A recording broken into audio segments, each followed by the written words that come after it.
Buenos días, muy buenos días a todos, ciudadanas, ciudadanos, hermanas, hermanos, amigos, amigas. Como todos los domingos se está volviendo costumbre, hoy no es un día de excepción. Estamos aquí una vez más porque creemos que la justicia no solo es una palabra escrita, no solo debe estar en los códigos. La justicia es una acción colectiva, una voz que se levanta, en una mano que se extiende, en un pueblo que no se rinde. Hoy venimos a decir algo simple pero poderoso. Sin ciudadanía no hay justicia que sirva. Cuando el pueblo participa, vigila, exige y propone, la justicia se vuelve verdadera. Cuando la justicia se encierra entre muros, deja de servir. Por eso, Tribuna Abierta no solo es un evento, es una esperanza con nombre y rostro, es la ley en la calle. Y es la comunidad organizada diciendo, aquí también se hace justicia. Gracias por estar aquí, gracias por no rendirse, gracias por creer que aún es posible cambiar las cosas. Desde abajo, con dignidad, con palabra y con verdad. Sobre todo, con mucha verdad. Buenos días, ¿cómo están? Les doy la bienvenida a mis compañeros. Buenos días, Pando, ¿cómo estás? Mucho gusto por acompañarnos. Adiel, gracias por estar con nosotros. Marcelina, como siempre, un gusto. Gracias. Bueno, ¿qué les parece, muchachos, el tema del día de hoy? El tema de la participación ciudadana en la justicia.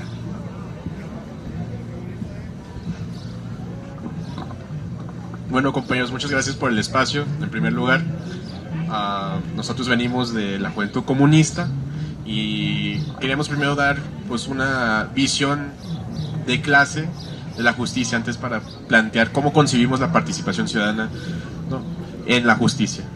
Perfecto, excelente, adelante, adelante. Estamos muy emocionados por escucharlos y tenerlos aquí el día de hoy. Escuchar a las juventudes, a los movimientos obreros siempre será necesario, a los movimientos socialistas. ¿Por qué? Porque las sociedades tienen que construirse con mayor justicia. Entonces, bienvenidos, la tribuna es de ustedes, el micrófono es de ustedes. Adelante. Bueno, voy a hablar sobre primero lo que nos compete ahora, que es el poder legislativo, judicial y en general sobre la división de poderes, ¿no? Y para reconocer la esencia de estos poderes, pues hay que recurrir a sus orígenes, que tienen alrededor del siglo XVIII, con las revoluciones burguesas en Europa, como Francia, y la estadounidense en América, en un contexto de monarquía y un sistema feudal decadente, con una burguesía pujante y en ascenso, con ideas y pensamientos de intelectuales como Rousseau en el contrato social, Hobbes en el Leviatán y principalmente Montesquieu en el espíritu de las leyes. Un diseño de estados republicanos con división de poder que aparentaba equilibrio y libertad, pero lo que en realidad resultó fue un instrumento para consolidar la clase en ascenso. Y así se demostró en la realidad con la persecución y despojo que sufrieron los pequeños y medianos propietarios, personas que fueron arrebatadas de sus propiedades para ser arrojadas a las filas de la clase obrera, la represión de movimientos sociales y alternativas emergentes como la Comuna de París. Y así lo seguimos viendo hoy en día, leyes que dejan entrever el profundo carácter de clase de nuestras constituciones, que dejan ver su función de mantener el sistema tal y como está, y pues con la clase social en el poder. Qué buena intervención, gracias por recordarnos los orígenes de los movimientos sociales, los grandes pensadores que desde luego siempre han aportado algo a la sociedad. A veces los juzgamos como locos, ¿verdad? Que son soñadores, personas que por qué gastan su tiempo pensando en que las cosas pueden cambiar, que el status quo no puede cambiar, que las cosas están bien. Pero detrás de cada gran reforma que ha sufrido la humanidad hay un pensador, hay un filósofo y en muchos casos, o si no es que en la mayoría de los casos, hay un pueblo oprimido, ¿no? Hay un grupo social que ha sido oprimido y que exige que lo escuchen. Entonces, esa es la voz necesaria que se tiene que alzar en estas tribunas. Adelante. Bueno, y encaminado a eso, compañero, o sea, las ideas no surgen de la nada, ¿no? Esos pensadores surgieron de un contexto dado, material, y que por ende sus ideas también luego afectaron la realidad material, ¿no? Y por eso concebimos de la justicia precisamente de esa manera. No queda en una abstracción de ideas, sino tiene una base material. Y para nosotros, en la sociedad actual, el capitalismo, la justicia ha llegado a servir los intereses de una clase social dada, ¿no? Que en su momento fue progresista, avanzó la humanidad, pero ha llegado a un estado en la que suprime ya la mayoría trabajadora. Entonces la justicia actual, como se desarrolló bajo el derecho, consolidado bajo el capitalismo, se enfoca más en la cuestión de la propiedad privada, ¿no? Sí, se desarrolla en base a la posibilidad de que dos personas, dos individuos o más pueden llegar a un contrato, ¿no? Un contrato libre, siendo poseedores de algo suyo, de mercancías suyas, ¿no? En el contexto del obrero, lo único que posee es su fuerza de trabajo, ¿no? Pero en eso se basa el derecho actual. Entonces, por eso cuando hablamos de la participación de la ciudadanía, del pueblo, de los trabajadores en la justicia, tenemos que entender eso, ¿no? Que el sistema actual, el sistema judicial actual, defiende intereses concretos en un dado estado. Y quería aportar una cita de un jurista soviético, ¿sí? Nikolai Krylenko, que decía, ya posterior a la Revolución de Octubre: para nosotros, el estado de los obreros y campesinos, ninguna forma de corte es aceptable más una que siempre y bajo todas condiciones garantizará la defensa de los intereses de los trabajadores. Toda autoridad del Estado es nada más que una arma de fuerza y restricción social, una ayuda con la cual una clase gobernante dada en una sociedad dada realiza su soberanía política y resguarda su soberanía económica. Entonces, nosotros decimos que en ese sentido, aun cuando el sistema judicial sea el más libre o democráticamente elegido, las condiciones materiales no permiten una participación, un control pleno del pueblo y del pueblo trabajador en particular, ¿no? Entonces, a pesar de la reforma actual que nos ha abierto la participación de cierta forma en la elección de jueces y magistrados, entendemos que aún hay varias restricciones, ¿no? O sea, en quiénes son aceptados para ser candidatos en primer lugar, y luego todas las condiciones materiales que previenen que los trabajadores, los sectores populares puedan conocer y luego participar en esas elecciones, ¿no? Entonces, bueno, si no tienen comentarios, también queríamos plantear cuál es una alternativa que sí refuerza una participación y una injerencia verdadera por parte del pueblo en general. Adelante, adelante. Bienvenida, adelante. Bueno, nosotros, desde la Juventud Comunista y el partido, retomamos, ¿no?, los ejemplos históricos como la URSS, como Cuba, todo el campo socialista, en donde existían tribunas populares, ¿no?, en que los jueces eran elegidos por los trabajadores y eran trabajadores mismos, ¿no? Los jueces no eran profesionistas de derecho en particular, sino eran los mismos individuos, parte del pueblo, ciudadanos propios. Tenían toda una red y un sistema de asesores jurídicos, ¿no?, que les podían apoyar en materia de administración o en cuál es la ley actual, ¿no? Pero la justicia era impartida por el pueblo mismo y elegida por el pueblo mismo, ¿no?, bajo las condiciones más libres que se podían dar. Entonces nosotros planteamos eso, ¿no? Tribunas populares en donde cualquier ciudadano libre pueda ser elegido a ser un juez, ¿no? Y en ese es lo que planteamos, ¿no? Y las tribunas populares que existían en la URSS, que existen en Cuba actualmente, por ejemplo, van desde la base, lo más cercano, ¿no? Las elecciones van desde los centros de trabajo, las organizaciones sociales de masas civiles, ¿no? Eran a nivel de distritos electorales, por ejemplo, ¿no? No eran tribunas tribunales que cubrían territorios extensos, alejados de la realidad cotidiana de la gente que ande impartir, para la cual ande a impartir justicia, ¿no?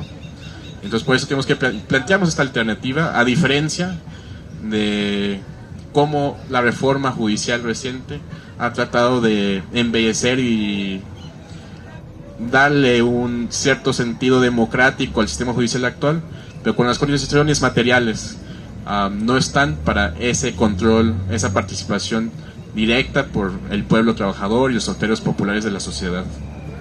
Excelente idea, muchas gracias por compartirnos tu experiencia, tu estudio, pues el profundizar sobre el tema que muchos desconocemos, ¿verdad? La verdad de las cosas es que no tenemos este conocimiento que tú nos compartes y te lo agradecemos mucho. Vamos a darle el uso de la voz a Marcelina para que nos platique un poquito sobre su experiencia que ha tenido ella, sobre la participación ciudadana y la justicia, y luego volveremos a retomar tu tema que se me hizo muy interesante. Hola, hola. No, pues a mí me parece muy interesante, muy importante, la verdad que orgullosa de tener estos jóvenes aquí que se animan a participar con nosotros, que coinciden con las ideas de nosotros. Aparte, pues es una juventud que viene tras de nosotros y yo creo que pues es muy bueno que pues participen y vean la manera de que todo esto del poder sea pues un poquito mejor, y sobre todo dar a conocer a la ciudadanía todo lo que pues muchos no sabemos todavía lo que hay atrás. Así es. Y fíjate qué interesante, Marcelina, retomar el tema, las tribunas populares. Fíjate que esto pareciera nuevo, pero ya haciendo un poquito de reflexión, me acuerdo de la Carta Magna precisamente. La Carta Magna en 1215, si no me equivoco, 1213 por ahí, establecía que los hombres solamente deben de ser juzgados por sus pares. ¿Quiénes son sus pares? Aquellos que viven en el mismo contexto social, en el mismo contexto económico y que entienden esa realidad. ¿Por qué? Porque como yo digo, esto no lo dice la Carta Magna desde luego, pero yo sí lo digo. A final de cuentas, para impartir justicia tiene que haber empatía para que pueda haber equidad. Si no hay empatía, pues no puede ser justicia, porque la justicia a final de cuentas se tiene que sentir. Por eso, inclusive, muchos positivistas, muchos juristas modernos dicen que la justicia, eso no existe, que lo que existe es aplicar el derecho, ¿no? Resolver conforme a la ley. Pero yo creo que en una sociedad avanzada y organizada sí se debe de buscar la justicia, como decía John Rawls, a través de la equidad. ¿Cuándo entendemos que hay equidad?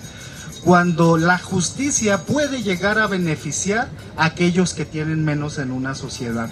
Y los deben de beneficiar para ponerlos en una posibilidad de estar en una competencia, si así lo queremos ver, sana, en una competencia equilibrada con aquellos que tienen muchos recursos, ¿no? Como decía Benito Juárez, ¿no? El poder y el dinero ya lo tienen los ricos, los pobres, ¿qué les queda? La justicia, no les queda más. Entonces son reflexiones profundas que tenemos que entender.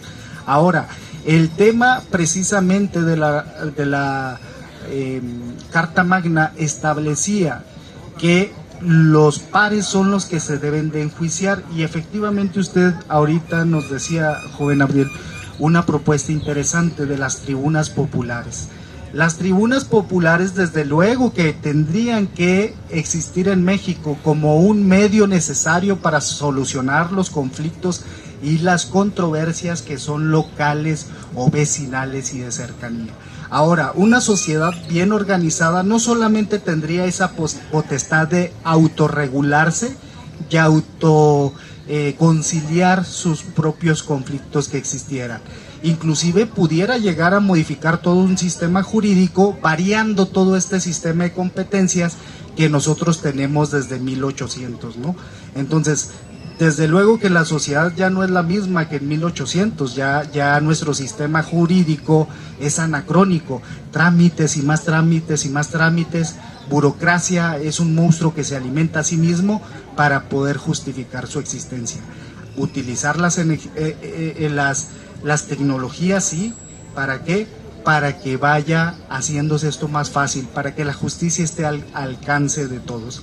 Entonces, regresamos con usted, joven Pando, otra vez, y ¿qué nos puede decir al respecto? Bueno, yo hablaría de que la aplicación por sí sola de las tribunas populares en sí no puede venir, o no por sí sola ya establece una justicia popular, porque mientras que en la Constitución se vengan manejando leyes benefician y que en la columna vertebral de la Constitución esté la defensa de la propiedad privada de los medios de producción, no garantiza o no favorece la justicia popular.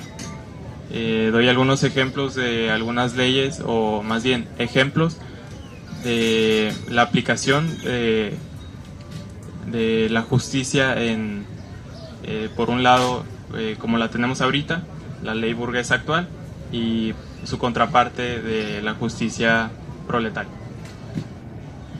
Hoy tenemos que en el Código Penal castiga más fuertemente el robo simple que el fraude millonario. También tenemos que leyes laborales permiten despidos, subcontratación y bajos salarios, y oponen resistencia a la reducción de la jornada laboral. También tenemos leyes de propiedad privada que protegen el gran capital, incluso si se especula o acapara con él.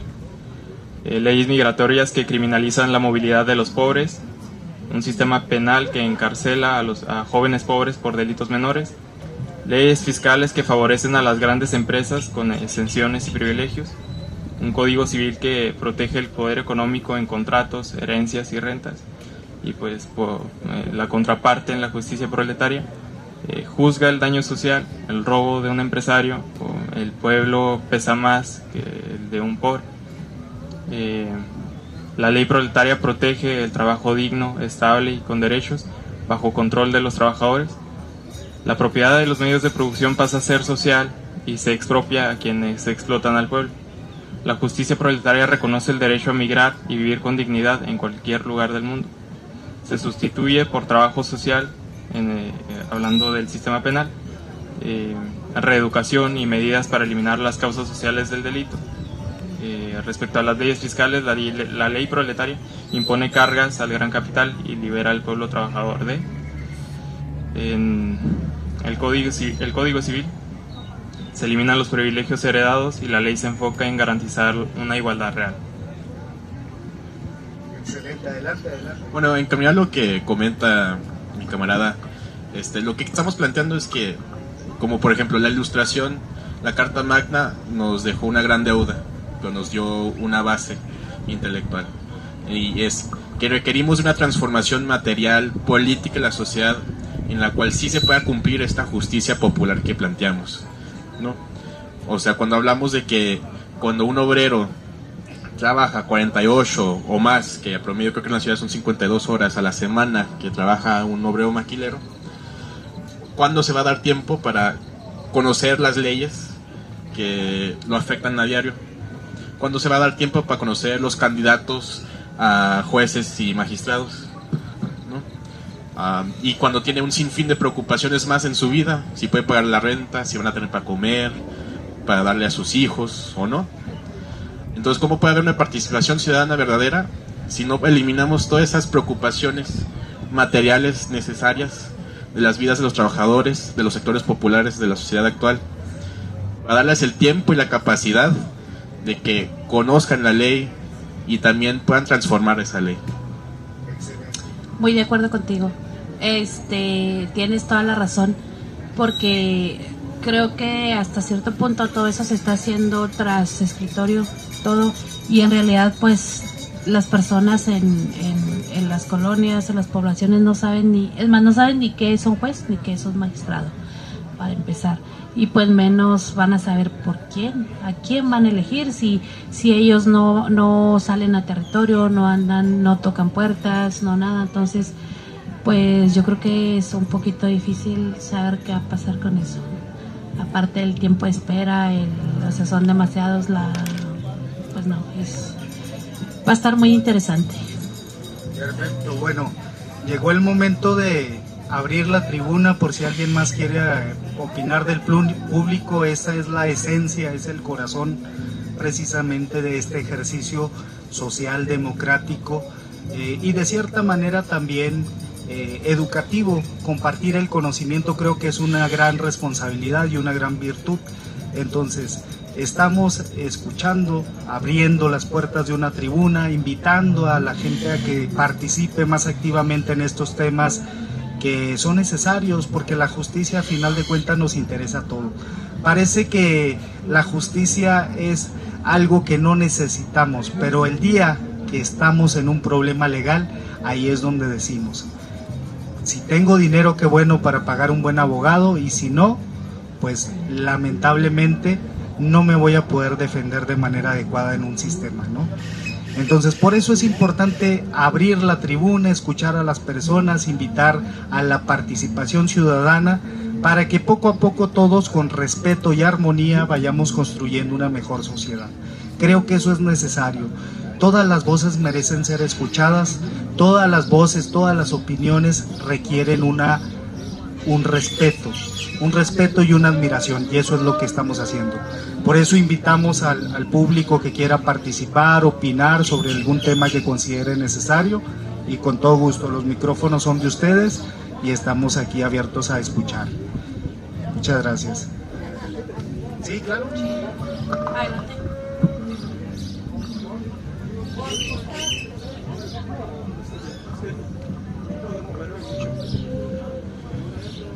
Es interesante el esquema que están manejando.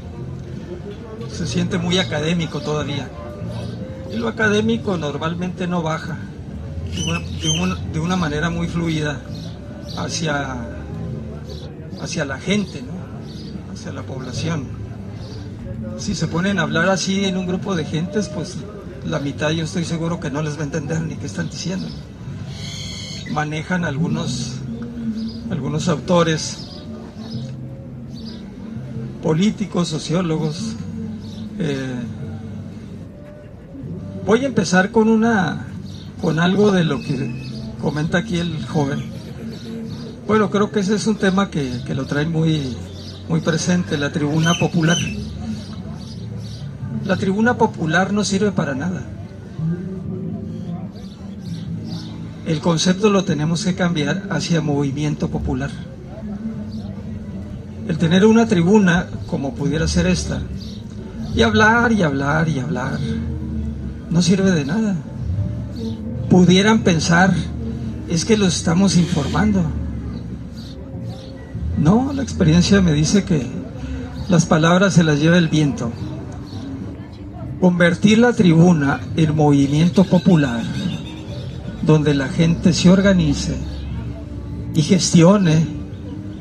A fin de cuentas, las gestiones, me voy a referir a otro comentario que decía aquí el compañero, o creo que usted mismo, dice, es que la gente no participa porque tiene muchos distractores económicos, sociales, inclusive hasta políticos, el ir a votar, por ejemplo.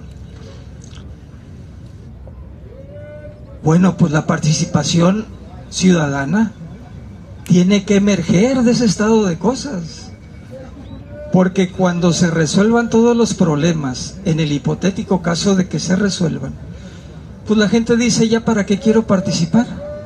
Si ya tengo todo resuelto.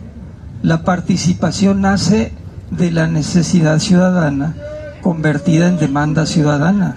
Es lo que motiva que la gente se organice, y aún organizada, sino de manera individual, puede ir a decirle al funcionario, a la autoridad en turno, saben que yo no estoy de acuerdo con esto, pero es la necesidad convertida en demanda. Ahora, evidentemente la necesidad para que se convierta en demanda es muy complicado. Y aquí hay algo que a lo mejor ustedes también han manejado, con esto terminaría. Necesitamos generar liderazgos. Necesitamos generar liderazgos que muevan. Si no hay liderazgos que sean un factor de cambio, la ciudadanía va a seguir por su lado, el poder político va a seguir por su lado, el poder económico va a seguir por su lado. López Obrador, me voy a referir a... No estoy muy de acuerdo con López Obrador, pero hay algo en lo que sí estoy de acuerdo. Él decía, al pueblo lo rescata el pueblo. Y sí, estoy de acuerdo con eso. Nada más que el pueblo no se va a mover solo. Necesita liderazgos. Necesita gente que genere confianza, que genere credibilidad. Y el líder, en el ejercicio de su liderazgo, debe de sumarse a los trabajos de la comunidad. Él debe de encabezar las gestiones, las demandas, las críticas. Él debe de encabezar. Ahí radica su liderazgo, ahí radica su credibilidad, ahí radica la confianza. Y termino con una frase que ustedes deben de conocer muy bien, porque se utiliza de manera muy recurrente, no en los medios académicos, pero sí yo la utilizo mucho cuando estoy reunido con alguna gente. Miren, lo importante no es saber en los problemas que estamos. Lo importante es cambiarla.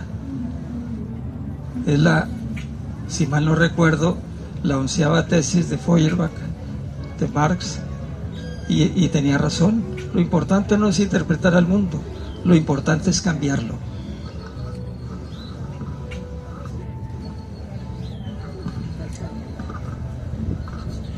Licenciado, muchas gracias. Nos ha regalado una magnífica explicación de una perspectiva que es bienvenida. Y es bienvenido porque de eso se trata.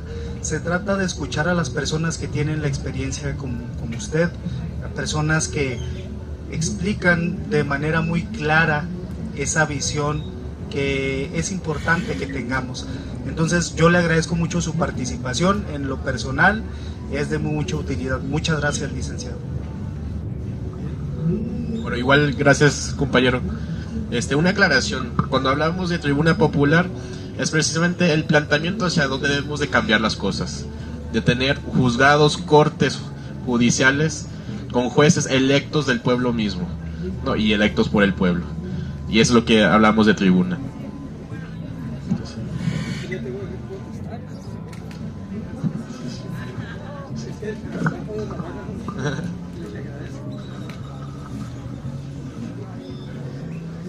El poder judicial es un poder muy especial.